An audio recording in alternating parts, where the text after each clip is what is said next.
Hello friends, welcome to my channel Byte Beta. आज का हमारा जो टॉपिक है वो है यूनिकोड।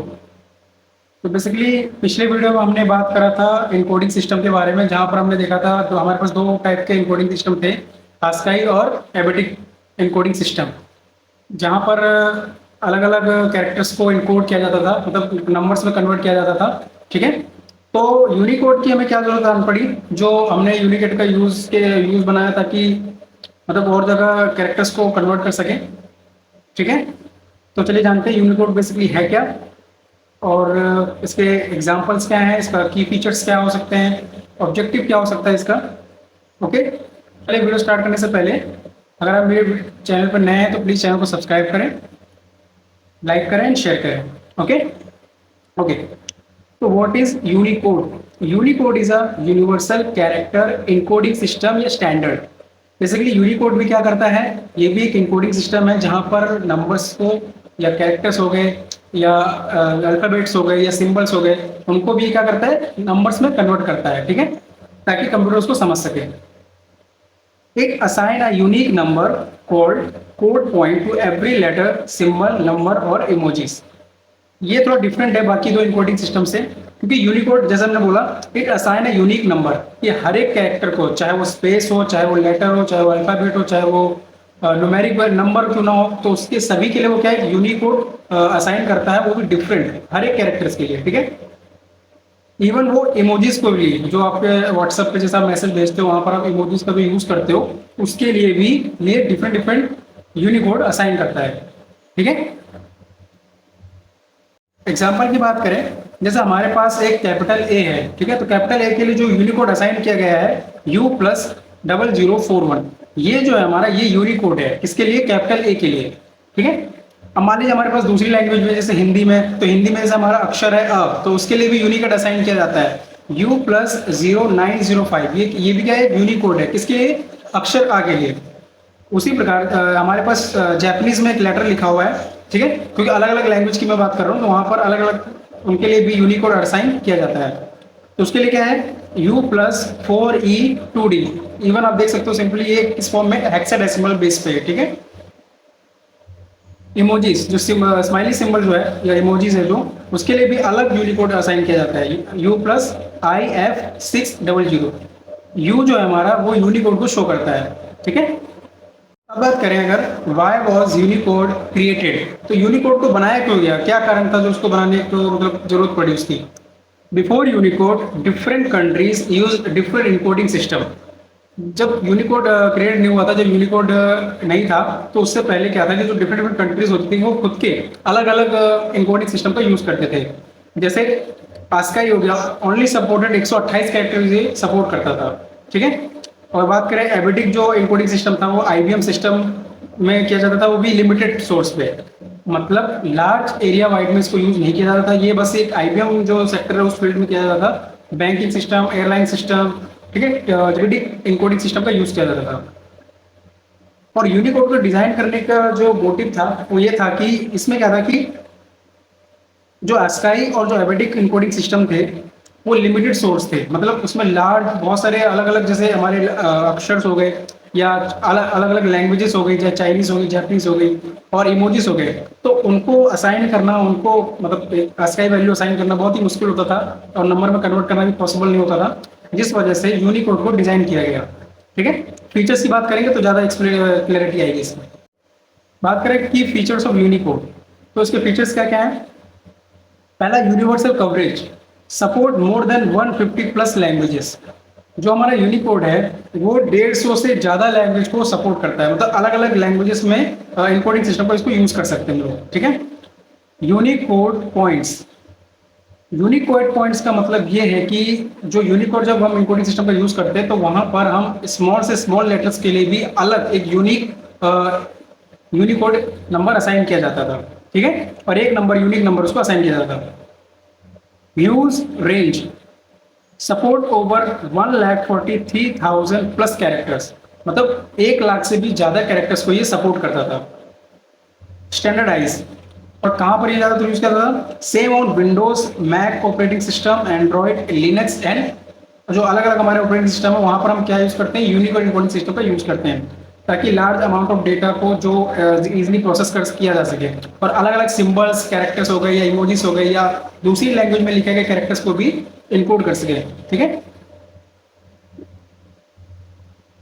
फ्यूचर प्रूफ की बात करें, मतलब फ्यूचर प्रूफ का मतलब सिंपल ये है कि करंट टाइम में भी आज की डेट में अलग अलग जो इमोजीज अभी डिजाइन किए जाते हैं उनको भी इसमें ऐड किया जाता है, इसमें यूनिकोड के अंदर रेगुलरली उनको ऐड किया जाता है। New emojis and symbols are added regularly, मतलब हर डे या पर डे या मंथली या वीकली कहा जाए तो हर वीकली या पर डे के हिसाब से न्यू इमोजीज को ऐड किया जाता है। ठीक है, मतलब उनके सिंबल्स को ऐड किया जाता है। ओके, अब बात करें हाउ यूनिकोड वर्क्स, मतलब यूनिकोड जो कैसे वर्क करता है। मतलब अगर हम लेटर्स को, किसी भी लेटर को अगर यूनिकोड असाइन कर दिया जाता है तो वो कंप्यूटर के अंदर कैसे रिप्रेजेंट किया जाता है। ठीक है, तो उसके लिए एक वर्ड है हमारे पास हेलो, मैंने उसको कैपिटलाइज में लिखा था but we use in small letters. ठीक है, नॉर्मली जो वर्ड होता है वही लिखा है। तो अलग अलग जो लेटर्स हैं हमारे, जो HELLO और एक इमोजी भी है, तो उसके लिए अलग अलग डिफरेंट यूनिकोड को असाइन किया गया है। ठीक है, ये हमारे क्या है, सब यूनिकोड्स हैं। ठीक है, तो हम लोग इसको रिप्रेजेंट कैसे करेंगे, तो स्टेप्स में समझते हैं।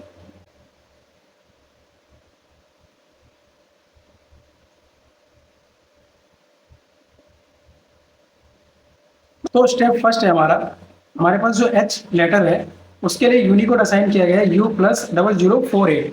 ओके, तो 0048 जो है वो हेक्साडेसिमल बेस पे है। ठीक है, जिसका बेस क्या होता है हमारे पास 16। ओके, स्टेप 2,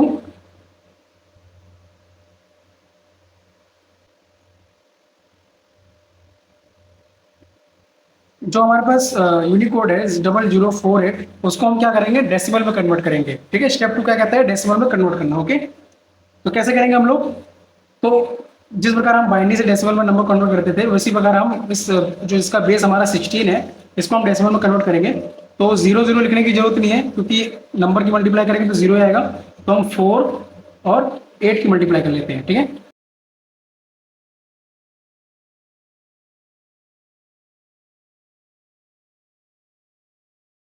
सेवेंटी टू क्या आ गया हमारे पास, decimal number.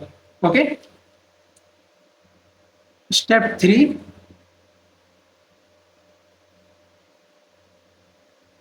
Convert decimal to binary. तो जो हमारा डेसिमल निकल कर आया उसे हम क्या करेंगे, अब बाइनरी में कन्वर्ट करेंगे। ओके, तो यहाँ पर पॉसिबल नहीं है, मैं दूसरे पेज में सॉल्व करता हूँ उसे। तो हमारे पास जो डेसिमल नंबर आया था वो था हमारे पास 72।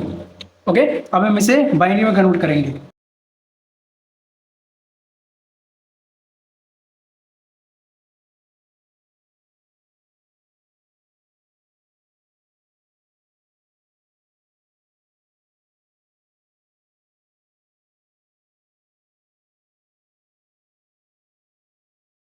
तो हमारा बाइनरी नंबर क्या आ गया, 1001000। ये क्या आ गया, बाइनरी नंबर। ओके, तो हमारी कितनी बिट्स फॉर्म बनी, 0001001, 1 2 3 4 5 6 7, मतलब 7 बिट्स बनी। तो इसका जो बेस होगा वो क्या होगा, 8, जिसकी रेंज 0 to 7 जाएगी। ठीक है, और जो फाइनल इसका जो फाइनल आंसर आएगा H यूनिकोड प्लस 0048, जिसका जो हेक्साडेसिमल में था उसे हमने डेसिमल में कन्वर्ट किया, 72 आया जो। तो क्या आया हमारे पास, 1001000। Okay, 8 bits.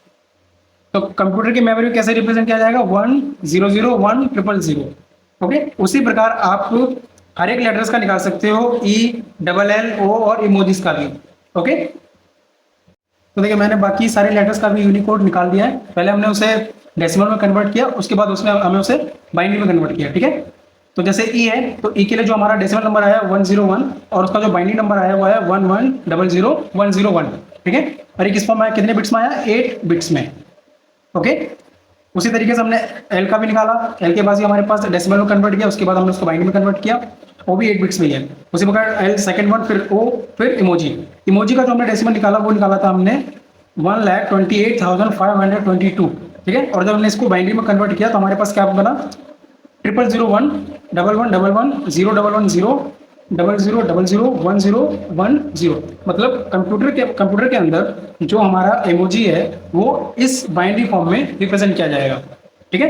तो आप कोई सा भी वर्ड ले सकते हो, ठीक है, बस आपको उसका यूनिकोड पता होना चाहिए। यूनिकोड आप इजीली फाइंड आउट कर सकते हो, इवन पहले से असाइन की गई है तो आप गूगल से भी निकाल सकते हो, ओके। और आप उसके बाद आप उसको बाइनरी में कन्वर्जन करके देख सकते हो कि कैसे वो रिप्रेजेंट किया जाएगा, ओके। अब बात करो अगर real life use of Unicode, तो बेसिकली कहाँ का यूज किया जाता है, देखो व्हाट्सएप मैसेज, जाहिर सी बात है आप व्हाट्सएप पे नॉर्मल टेक्स्ट भी लिखते हो, इमोजीज का भी यूज करते हो, नंबर्स का भी यूज करते हो, इवन आप फाइल्स का भी यूज करते हो, राइट। तो आप अलग अलग फॉर्मेट का यूज करते हो, वहां पर हम लोग क्या यूनिकोड का यूज करते हैं, क्योंकि वहां पर अलग अलग जैसे हिंदी लैंग्वेज हो गई, चाइनीज लैंग्वेज हो गई, तो अलग अलग लैंग्वेज का भी यूज किया जाता है।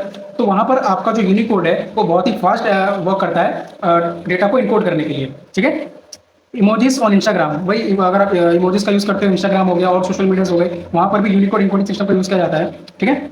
वेबसाइट सपोर्ट मल्टीपल लैंग्वेजेस, जो वेबसाइट्स होती है हमारी वो अलग अलग लैंग्वेजेस को सपोर्ट करती हैं। मान लीजिए अगर आप कोई वीपीएन का यूज करके आप अलग लैंग्वेज का यूज करो तो आपको जैपनीज का भी यूज कर सकते हो, तो जैपनीज में अलग लैंग्वेज लिखी जाती है वहां पर, तो उसको भी वहां पर यूनिकोड में कन्वर्ट किया जाता है, ठीक है।